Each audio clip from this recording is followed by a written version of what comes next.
નમસ્કાર વિદ્યાર્થી મિત્રો, ધોરણ 12 ભૌતિક વિજ્ઞાન વિષયના છઠ્ઠા ચેપ્ટર કે જેનું નામ છે વિદ્યુત ચુંબકીય પ્રેરણ. તેના ગયા લેક્ચરની અંદર મિત્રો આપણે છેલ્લે ઉર્જાની વિચારણા એક માત્રાત્મક અભ્યાસ આપણે ભણ્યા હતા, જેમાં આપણે ઉર્જા સંરક્ષણના નિયમનું કેવી રીતે પાલન થાય છે. યુ આકારની સુવાહક ફ્રેમ ઉપર સળિયાને અચળ વેગથી ગતિ કરાવવા માટે કંઈક યાંત્રિક પાવર ખર્ચવો પડે. જેટલો યાંત્રિક પાવર ખર્ચીએ છીએ તેટલો જ ઘર્ષણ રહિત સ્થિતિમાં એ વિદ્યુત પાવર ઉત્પન્ન થાય છે. આવું આપણે છેલ્લે ભણ્યા હતા. ત્યાર પછી આગળનો ટોપિક જોઈએ, પ્રેરિત વિદ્યુત ભાર. પ્રેરિત વિદ્યુત ભાર.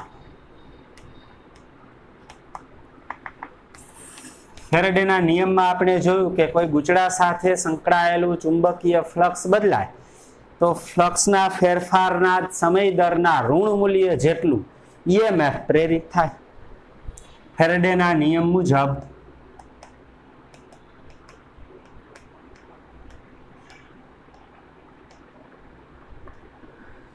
પ્રેરિત EMF E બરાબર માઇનસ ડેલ્ટા ફાઈ ના છેદમાં ડેલ્ટા ટી અથવા minus D phi by dt, જ્યાં ઋણ નિશાની એ લેન્ઝના નિયમની હાજરી સૂચવે છે.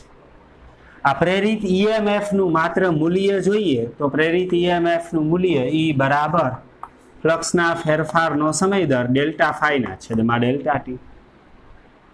આ EMF જે પરિપથમાં પ્રેરિત થશે કે જે ગુચડામાં પ્રેરિત થશે એનો અવરોધ R હોય તો એમાંથી કંઈક પ્રવાહ વહેશે. જો આ પ્રવાહ I હોય તો પ્રવાહ I બરાબર E ના છેદમાં R, અર્થી પ્રેરિત EMF E બરાબર IR. EMF ની કિંમત અહીંયા મૂકીએ તો પ્રેરિત પ્રવાહ I ઇન્ટુ અવરોધ R બરાબર ડેલ્ટા ફાઈ ના છેદમાં ડેલ્ટા ટી. ટૂંકમાં ઓહમના નિયમ મુજબ I બરાબર V ના છેદમાં R. V વિદ્યુત સ્થિતિમાનનો તફાવત, અહીં પ્રેરિત EMF E છેદમાં R, તો E બરાબર IR. પરંતુ I છે એ પ્રેરિત વિદ્યુત પ્રવાહ છે. વિદ્યુત પ્રવાહ એટલે વિદ્યુત ભારના વહનનો દર. તેથી ડેલ્ટા Q ના છેદમાં ડેલ્ટા ટી. જો ડેલ્ટા ટી સમયમાં પ્રેરિત થતો વીજભાર ડેલ્ટા Q હોય તો I બરાબર ડેલ્ટા Q ના છેદમાં delta T. Delta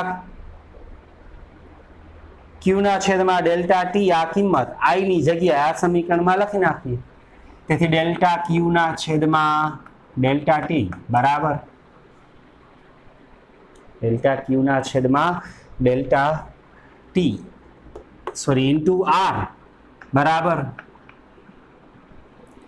delta phi ના છેદમાં delta T. Delta T cancel કરીએ તો પ્રેરિત વિદ્યુત ભાર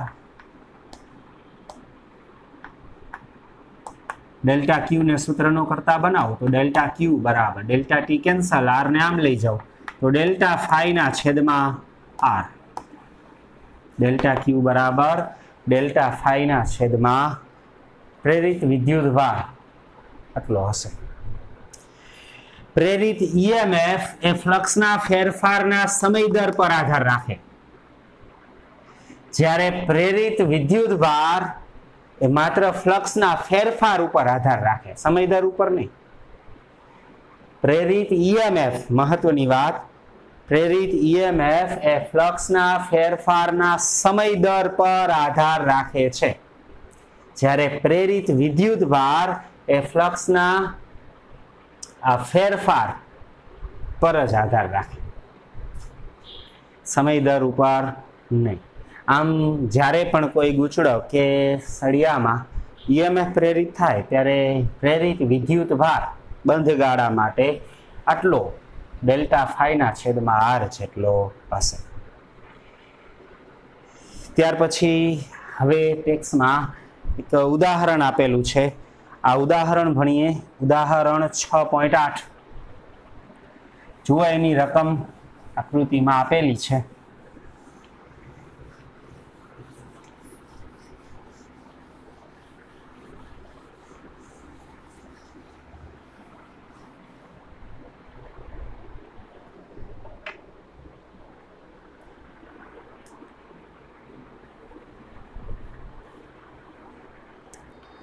ઉદાહરણ 6.8 આકૃતિ 6.12 એનો સંદર્ભ લો. રકમમાં આવી આકૃતિ આપેલી છે. ઉદાહરણ 6.8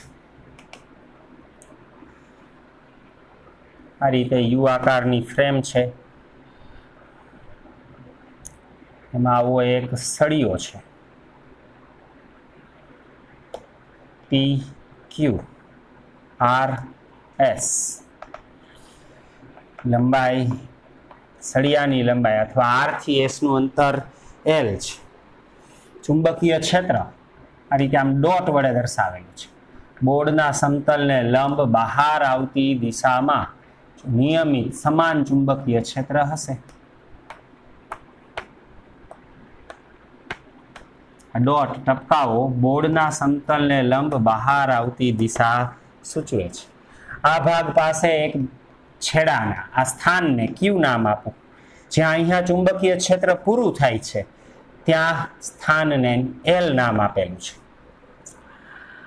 આ રીતે સુવાહક ફ્રેમ ઉપર આગળ છેલ્લે અહીંયા એક એમ નામ આપેલું છે. આ સ્થાન x બરાબર 0 છે. આ સ્થાન કે જ્યાં ચુંબકીય ક્ષેત્ર પૂરું થાય છે, આ બાજુ ક્ષેત્ર નથી, તો જ્યાં સુધી ક્ષેત્ર છે એ સ્થાન x બરાબર b છે. અને આ છેલ્લે અહીંયા m પાસે x બરાબર 2b છે. આવી આકૃતિ રકમમાં આપેલી છે. ચુંબકીય ક્ષેત્ર બોર્ડના સમતલને લંબ બહાર આવતી દિશામાં છે. સળિયો આ તરફ કંઈક v વેગથી ગતિ કરતો દર્શાવ્યો છે. લંબચોરસ વાહકની ભુજા PQ ને x બરાબર 0 થી બહારની તરફ ગતિ કરાવવામાં આવે છે. આ PQ સળિયો છે એ અહીંયા છે, આ x બરાબર 0 પાસે, ત્યાંથી આમ બહાર તરફ ગતિ કરાવવામાં આવે છે. એક સમાન ચુંબકીય ક્ષેત્ર સમતલને લંબ છે. આ ડોટ વડે દર્શાવેલું ચુંબકીય ક્ષેત્ર ધારો કે B ડોટ વડે બોર્ડના સમતલને લંબ બહાર આવતી દિશામાં છે. અહીં સમતલને લંબ છે. x બરાબર 0 થી b સુધી વિસ્તરેલ છે. આ ચુંબકીય ક્ષેત્ર x બરાબર 0 થી લઈ અને b સુધી વિસ્તરેલું છે. અહીંયા સુધી, બરાબર. સળિયો અહીંયા છે, ત્યાં છે ક્ષેત્ર, b સુધી આમ ગતિ કરે ત્યાં સુધી ક્ષેત્ર છે. પછી x is greater than b માટે શૂન્ય છે. એટલે x નું મૂલ્ય b થી મોટું હોય, એટલે કે આ વિસ્તારમાં સળિયો હોય ત્યારે આ વિસ્તારમાં ચુંબકીય ક્ષેત્ર શૂન્ય છે. માત્ર ભુજા PQ જ નોંધપાત્ર અવરોધ સ્મોલ r ધરાવે છે. અવરોધ આ ભુજાનો જ અવરોધ છે, PQ નો જ સળિયાનો છે. કેટલો છે? સ્મોલ r છે. સ્મોલ r અવરોધ છે. જ્યારે PQ ને અચળ ઝડપ v સાથે x બરાબર 0 થી x બરાબર 2b સુધી બહારની તરફ ખેંચવામાં આવે અને ત્યારબાદ x બરાબર 0 પર પરત ખસેડવામાં આવે તે સ્થિતિનો વિચાર કરો. સળિયો PQ છે, x બરાબર 0 પાસે છે. આમ અચળ વેગથી ખેંચી અને x બરાબર 2b પર લઈ આવવાનો, વળી પાછો અચળ વેગથી પાછો લઈ જવાનો x બરાબર 2b થી x બરાબર 0 સુધી. આવી સ્થિતિનો વિચાર કરો તો ફ્લક્સ, પ્રેરિત EMF, ભુજાને ખેંચવા માટે જરૂરી બળ અને જૂલ ઉષ્મા તરીકે વ્યય થતા પાવર, ફ્લક્સ, પ્રેરિત EMF, બળ અને પાવર, એના માટેના સૂત્રો મેળવો. સૂત્ર તો આપણને ખબર જ છે, આગળના થિયરીમાં આગળ આપણે મેળવ્યા છે. અંતર સાથે આ રાશિઓના બદલાવને રેખાંકિત કરો. અંતર સાથે આ બધા કેવી રીતે બદલાશે એને રેખાંકિત કરવાના, એટલે કે આલેખમાં દર્શાવવાના છે આકૃતિ સ્વરૂપે આલેખમાં આ ફ્લક્સ ઈએમએફ બળ પાવર કેવી રીતે બદલાશે કહેવાનું છે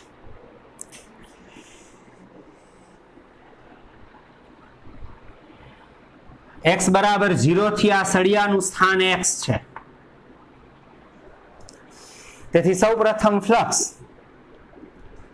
ફાઈ બરાબર ક્ષેત્રફળ a ડોટ ચુંબકીય ક્ષેત્ર b એટલે કે AB cos થીટા અહીં થીટા બરાબર 0 છે આ સમતલ આટલા ભાગનું લંબચોરસ ભાગનું સમતલ ક્ષેત્રફળ આ તરફ ચુંબકીય ક્ષેત્ર એ તરફ બંને વચ્ચેનો ખૂણો 0 તેથી ફ્લક્સ ફાઈ બરાબર a ક્ષેત્રફળ આટલા ભાગનું ક્ષેત્રફળ લંબાઈ ગુણ્યા પહોળાઈ l * x ચુંબકીય ક્ષેત્ર LXB જેટલું ફ્લક્સ હશે પણ આ ફ્લક્સ ક્યાં સુધી તો કે સળિયાની આ જે આ ગતિ છે ને આ B સુધી હશે B થી મોટા મૂલ્ય માટે ફ્લક્સ અચળ બની જશે આટલા જ ભાગ જેટલું બની જશે તેથી ફ્લક્સ ફાઈ બરાબર LXB ક્યાં સુધી તો કે 0 is less than or equal to x is less than b 0 અને b વચ્ચે x નું મૂલ્ય હોય ત્યાં સુધી 0 અને b વચ્ચે x નું મૂલ્ય હોય x 0 થી મોટા અને b થી નાના હોય ત્યારે આટલું ફ્લક્સ હશે પછી જ્યારે સળિયો b પાસે આવશે ત્યારે x બરાબર b હશે સ્મોલ b x બરાબર અહીંયાથી આ અંતર કેટલું છે સ્મોલ b જેટલું સળિયો અહીંયા હશે ત્યારે ફ્લક્સ એટલું અહીંયા હશે ત્યારે ફ્લક્સ એટલું અહીંયા હશે ત્યારે ફ્લક્સ એટલું તેથી આ પરિસ્થિતિમાં b is less than or equal to x is less than 2b એટલે b થી 2b સુધી ફ્લક્સ અચળ હશે કેટલું ફ્લક્સ ફાઈ બરાબર l અંતર કેટલું સ્મોલ b કેપિટલ b તેથી 0 થી b સુધી ફ્લક્સ x સાથે વધશે પછી અચળ થઈ જશે સળિયો આમ ગતિ કરશે છતાં ફ્લક્સ બદલાશે નહીં એટલું ને એટલું રહેશે આમ ગતિ કરશે ફ્લક્સ બદલાશે નહીં પછી ફ્લક્સ ઘટશે તેથી ફ્લક્સ વિરુદ્ધ જો અંતરનો આલેખ દોરીએ તો એ આલેખ આવો હશે y અક્ષ ઉપર ફ્લક્સ વિરુદ્ધ x અક્ષ ઉપર અંતર અહીંયા x બરાબર 0 પછી એટલે કે આ કે સ્થાન હશે પછી x બરાબર b પછી x બરાબર 2b પછી વળી x બરાબર b અને છેલ્લે x બરાબર 0 આવી સ્થિતિ હશે તેથી અહીંયા આ કે સ્થાન છે પછી આ b પાસે l સ્થાન આ m સ્થાન અને પછી l સ્થાન અને ફરીથી k સ્થાન તો સળિયો જ્યારે ગતિ કરશે અહીંયાથી શરૂઆત કરશે આમ આવશે એમ ફ્લક્સ વધશે ક્યાં સુધી l સુધી તો l સુધી ફ્લક્સમાં વધારો થશે x બરાબર b સુધી ફ્લક્સ વધશે પછી તો કે b થી 2b સુધી ફ્લક્સ અચળ રહેશે બદલાશે નહીં 2b થી b સુધી પણ સળિયો આમ પાછો જશે ત્યારે પણ ફ્લક્સ એટલું ને એટલું એટલે અચળ રહેશે પછી જ્યારે સળિયો અહીંયાથી આમ ગતિ કરતો હશે ત્યારે ફ્લક્સ ધીમે ધીમે ઘટતું જશે અને છેવટે ફ્લક્સ 0 થઈ જશે તેથી ફ્લક્સ વિરુદ્ધ અંતર પહેલા વધશે 0 થી b સુધી સળિયાની ગતિ માટે x બરાબર b થી 2b સુધી અચળ 2b થી b સુધી અચળ વળી b થી 0 સુધી ફ્લક્સ ઘટશે પ્રેરિત EMF આ છે ચુંબકીય ફ્લક્સ બરાબર હવે પ્રેરિત EMF E બરાબર માઇનસ d∅dt આનું વિકલન તો કે માઇનસ BLV જેટલું આ EMF BLV જેટલું ક્યાં સુધી તો 0 થી b માટે એટલે કે 0 is less than or equal to x is less than b માટે કારણ કે જેમ સળિયો x 0 થી B વચ્ચે આમ ગતિ કરશે, ફ્લક્સ વધશે, ફ્લક્સમાં ફેરફાર થશે, EMF ઉત્પન્ન થશે. પછી હવે જ્યારે B થી 2B વચ્ચે પ્રેરિત EMF શૂન્ય હશે. ક્યારે? B is less than or equal to X is less than 2B. B થી 2B વચ્ચે ફ્લક્સનો ફેરફાર જ નહીં થાય, ફ્લક્સમાં ફેરફાર ન થાય તો EMF ઉત્પન્ન ન થાય. વળી 2B થી B વચ્ચે EMF ઉત્પન્ન નહીં થાય. વળી આમ જતી વખતે પેલી વખતે ફ્લક્સ ઋણ તો પાછી ફરતી વખતે ફ્લક્સ ધન હશે, સોરી EMF ધન હશે. તેથી પ્રેરિત EMF વિરુદ્ધ અંતરનો આલેખ દોરીએ તો EMF E શરૂ થશે -BLV થી અને અહીંયા ધારો કે +BLV છે. તો શરૂઆતમાં અચળ વેગથી સળિયાની આ ગતિ દરમિયાન ફ્લક્સમાં વધારો થાય તો ફેરેડેના નિયમ મુજબ EMF અચળ EMF B સુધી ઉત્પન્ન થશે. આ L સ્થાન છે સળિયાનું, આ M સ્થાન છે, વળી આ L સ્થાન છે અને આ છેલ્લે 0 સ્થાન છે. તો શરૂઆતમાં EMF ઋણ હશે, પછી EMF શૂન્ય હશે. સળિયો અહીંયાથી આમ ગતિની શરૂઆત કરશે, આમ આવશે, એમ ફ્લક્સમાં વધારો થશે, EMF પ્રેરિત થશે. પછી અહીંયા દરમિયાન ફ્લક્સ બદલાશે ને એટલે EMF પ્રેરિત થશે નહીં. તો L થી M વચ્ચે EMF 0, M થી L વચ્ચે વળી EMF 0. પણ હવે L થી K સુધી સળિયાની આ ગતિ દરમિયાન x બરાબર B થી 0 સુધી EMF ઉત્પન્ન થશે, પણ પહેલા જે હતું એનાથી ઉલટું, એટલે કે +BLV જેટલું. બરાબર. તો EMF વિરુદ્ધ અંતર 0, B, 2B, B અને 0. આ K સ્થાન L, M, L અને ફરી K. EMF વિરુદ્ધ અંતરનો આલેખ આવો હશે. EMF પછી બળ. તો સળિયામાં પ્રવાહ પ્રેરિત થશે. પ્રેરિત પ્રવાહ I બરાબર E ના છેદમાં R એટલે BLV ના છેદમાં R હશે. પ્રેરિત પ્રવાહ BLV આગળના થિયરીમાં જ આપણે ભણ્યા હતા કે લેન્ઝનું બળ લાગે અને લેન્ઝના બળ માટે સળિયામાં પ્રવાહ વહે, એ પ્રવાહ કેટલો હશે? BLV ના છેદમાં R જેટલો. આના કારણે સળિયા ઉપર F બરાબર ILB જેટલું બળ લાગશે. તેથી આ બળ F બરાબર I એટલે BLV ઇન્ટુ BL એટલે B²L²V ના છેદમાં અવરોધ અહીં રકમમાં સ્મોલ r આપેલો છે. રકમમાં અવરોધ એ સ્મોલ r કીધો છે. બરાબર. તેથી છેદમાં સ્મોલ r. આ પ્રવાહ E ના છેદમાં r હશે. તો શરૂઆતમાં E ઋણ હશે, પછી ધન હશે. તો પહેલા પ્રવાહ ઋણ, પછી ધન, તેથી બળ માઇનસ ને પછી પ્લસ. તેથી બળ વિરુદ્ધ અંતરનો આલેખ દોરીએ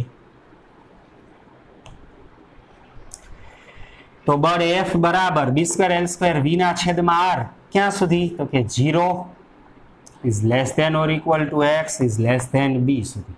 પછી તો કે બહારના વિસ્તારમાં ફ્લક્સમાં ફેરફાર નહીં થાય, EMF જ નહીં ઉત્પન્ન થાય, તો પ્રવાહ જ પ્રેરિત નહીં થાય, તો બળ લાગશે નહીં. તો બાકીની સ્થિતિમાં બળ 0. કઈ સ્થિતિમાં?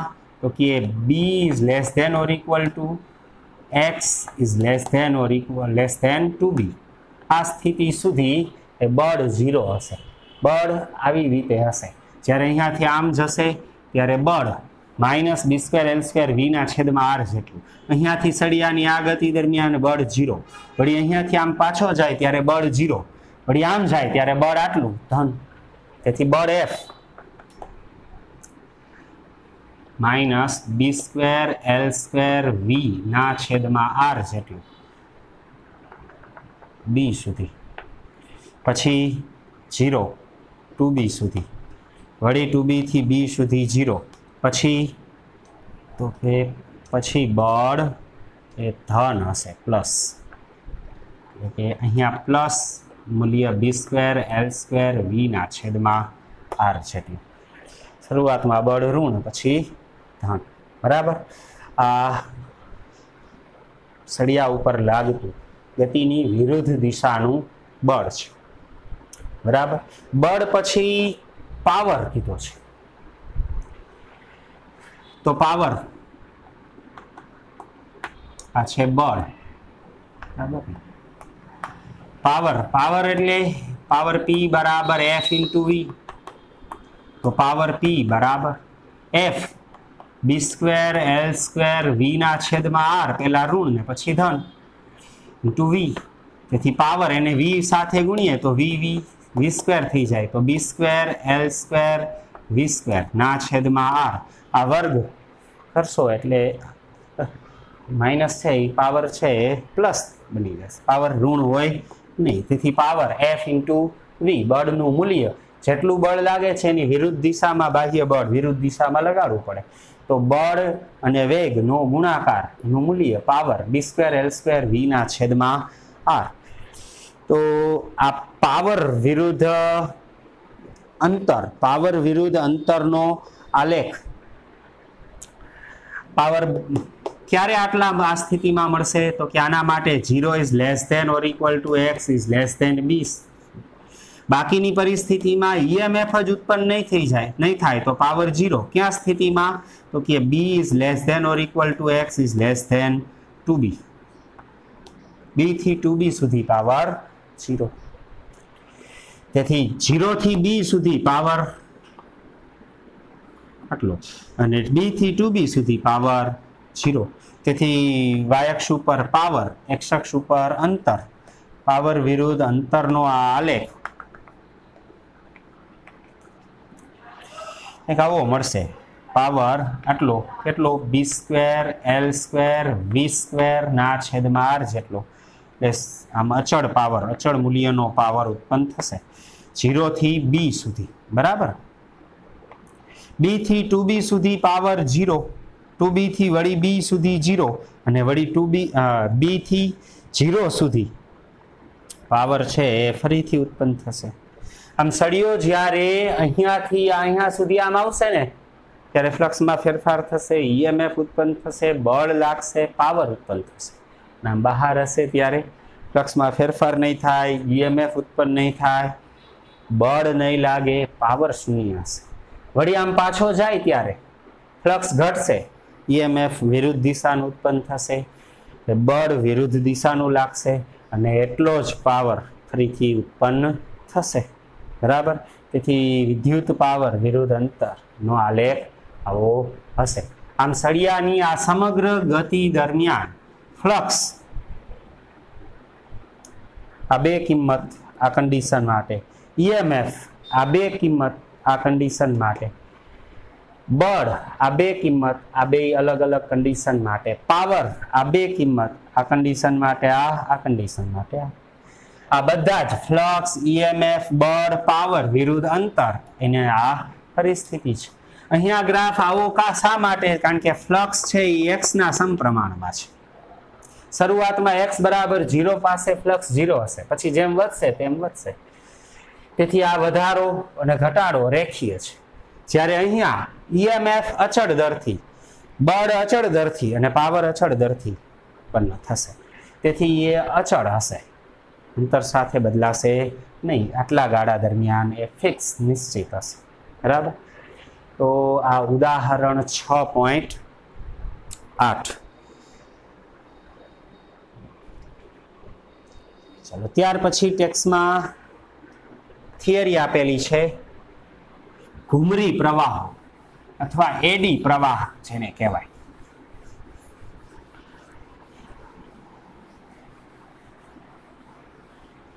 ઘુમરી પ્રવાહ અથવા એડી પ્રવાહ.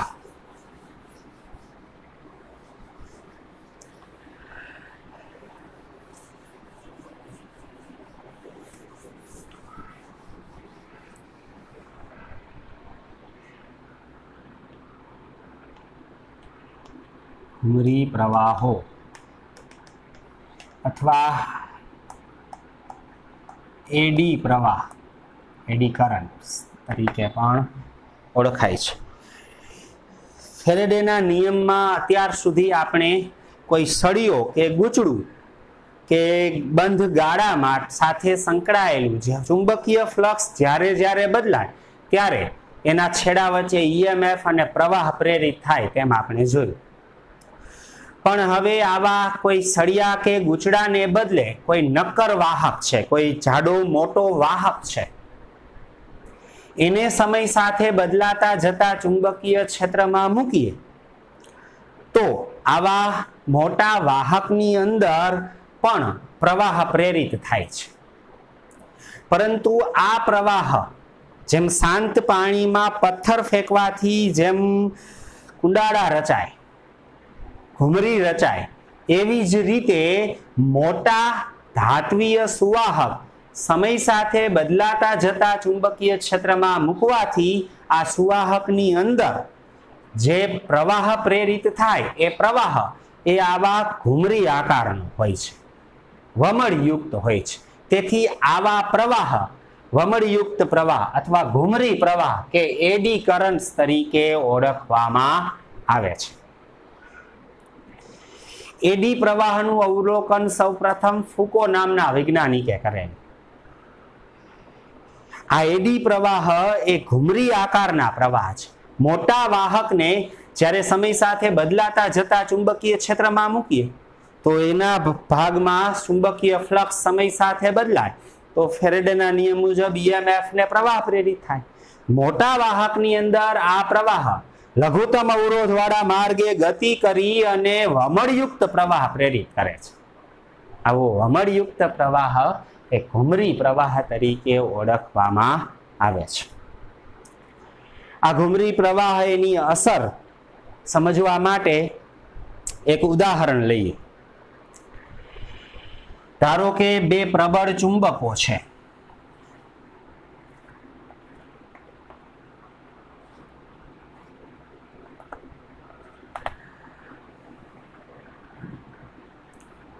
આકૃતિમાં દર્શાવ્યા મુજબ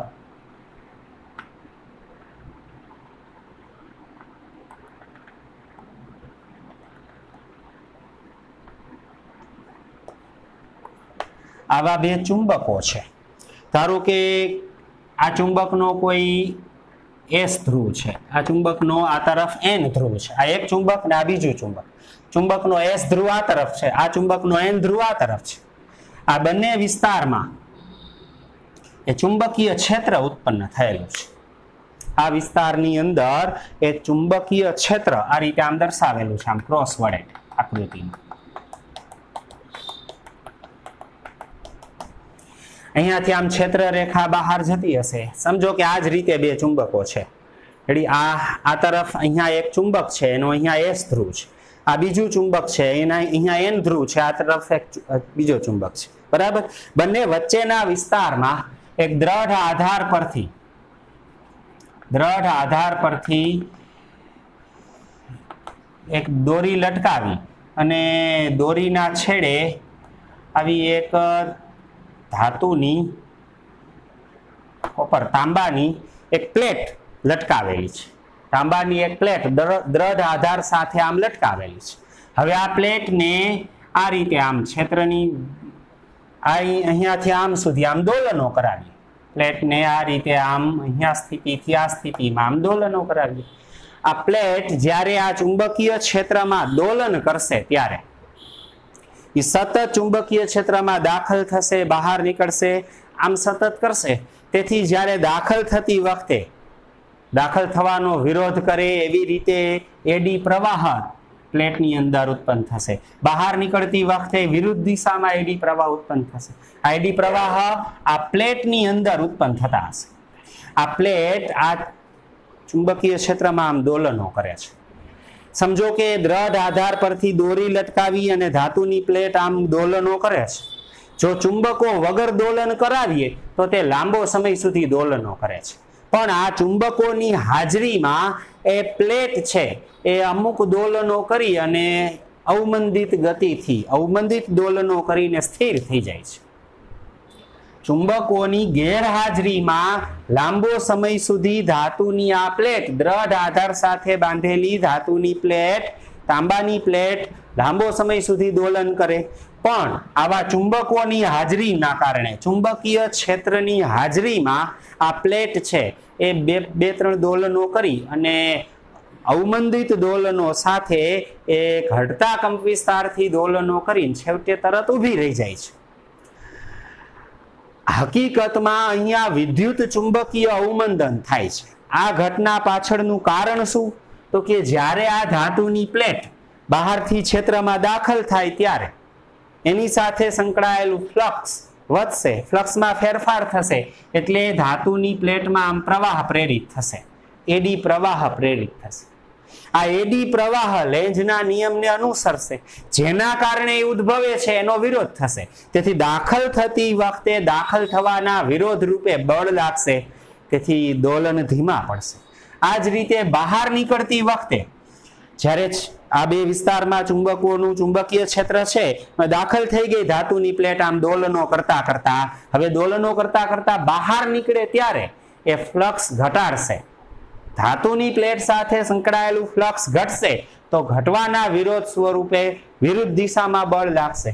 આમ દોલનો દરમિયાન ચુંબકીય ક્ષેત્રના કારણે એડી પ્રવાહ નિર્માણ થશે, જે એડી પ્રવાહ દાખલ થતી વખતે અને બહાર નીકળતી વખતે પરસ્પર વિરુદ્ધ દિશાના હશે.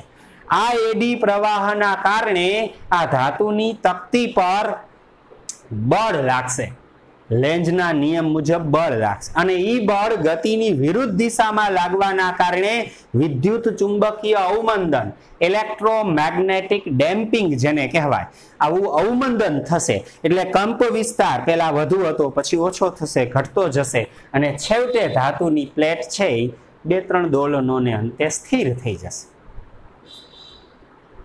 આ અવમંદન થવાનું કારણ આ એડી પ્રવાહ છે. પ્લેટ જ્યારે દાખલ થાય ત્યારે બહાર નીકળે ત્યારે એ એડી પ્રવાહ ફ્લક્સના ફેરફારના કારણે ઉત્પન્ન કરે છે.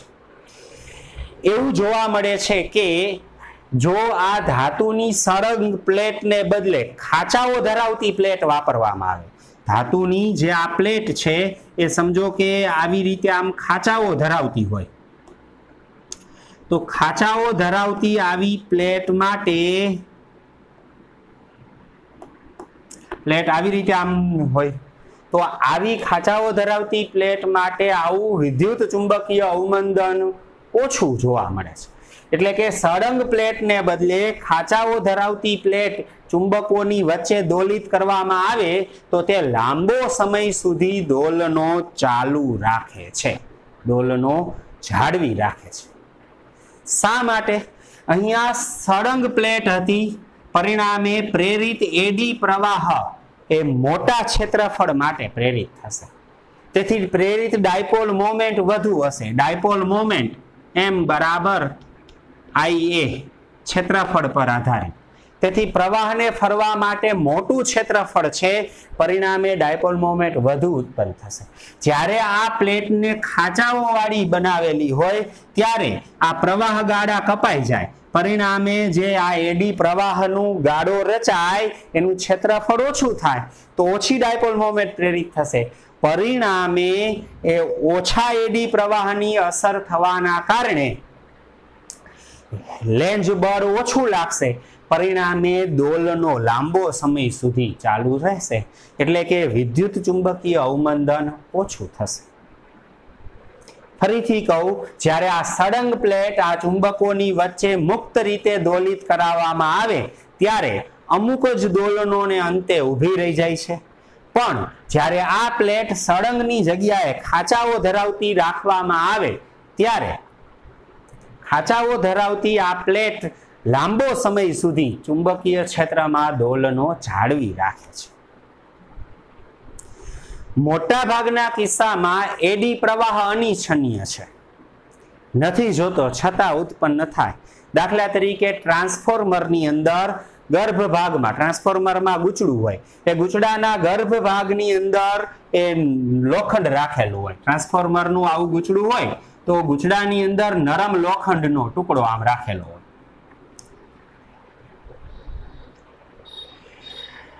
આ નરમ લોખંડનો ટુકડો એક કોઇલની અંદર રાખેલો. આ જ રીતે કોઈ મોટર હોય તો ઇલેક્ટ્રિક મોટર છે એની કોઇલ હોય, વાહક તારનું ગૂંચડું હોય, એ ગૂંચડાની અંદર પર નરમ લોખંડ રાખેલું હોય. એનો આ સળંગ નળાકાર રાખીએ તો આમાંથી વહેતા એસી પ્રવાહના કારણે એસી પ્રવાહ છે પોતાની પોલારિટી સતત બદલતો હોય તો બદલાતું જતું ચુંબકીય ક્ષેત્ર આ વિસ્તારમાં, નરમ લોખંડના વિસ્તારમાં બદલાતું જતું ચુંબકીય ક્ષેત્ર ઉત્પન્ન કરે. આ બદલાતું જતું આ ચુંબકીય ક્ષેત્ર એ વાહકની અંદર એડી પ્રવાહ ઉત્પન્ન કરે અને આ એડી પ્રવાહ વિરુદ્ધ કાર્ય કરવામાં ઘણી બધી ઉર્જા જૂલ ઉષ્મા સ્વરૂપે વ્યય પામે. લોખંડનો આ ટુકડો ગરમ થઈ જાય ને ઉષ્મા સ્વરૂપે ઉર્જાનો વ્યય થાય. જો આ વ્યય ઘટાડવો હોય, એડી પ્રવાહના કારણે થતો આ વ્યય ઘટાડવો હોય તો આમ સળંગ વાહકને બદલે વાહક છે એ નાના નાના ટુકડાઓ ભેગા કરી અને બનાવવામાં આવે. લોખંડનો આ સળિયો છે આમ આખો વાહકને બદલે એક પ્લેટ, બાજુમાં બીજી પ્લેટ, ત્રીજી, ચોથી, પાંચમી અલગ અલગ પ્લેટ ભેગી કરી અને જો આ સળિયો તૈયાર કરવામાં આવે તો, અને આ દરેક પ્લેટ છે એને વાર્નિશ કરેલી હોય જેથી કરીને વિદ્યુતીય દ્રષ્ટિએ બંને એકબીજાથી અલગ રહે.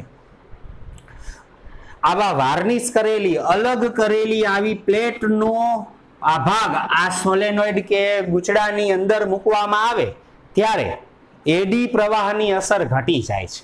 કારણ કે આના કારણે આ પ્રવાહ ગાળા કપાઈ જાય છે. અહીંયા મોટો પ્રવાહ ગાળો મળે, અહીંયા પ્રવાહ ગાળો કપાઈ જાય, પરિણામે એડી પ્રવાહની અસર, પ્રેરિત ડાયપોલ મોમેન્ટ ઓછી હશે તો એડી પ્રવાહ એ ઓછો ઉત્પન્ન થશે.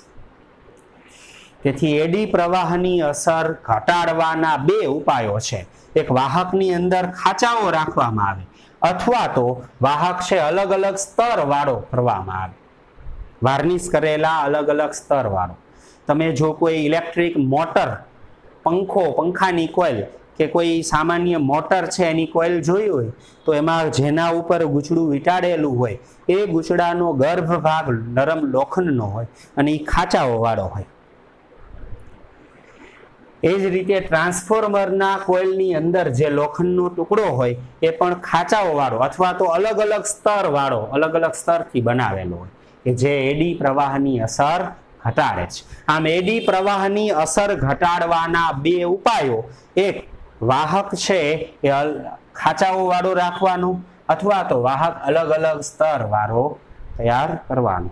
આ એડી પ્રવાહ ઘણા બધા કિસ્સામાં અનિચ્છનીય છે, એ વ્યય, ઉર્જાનો વ્યય કરે છે. સાથે સાથે કેટલાક કિસ્સાઓમાં એડી પ્રવાહ ઉપયોગી પણ છે.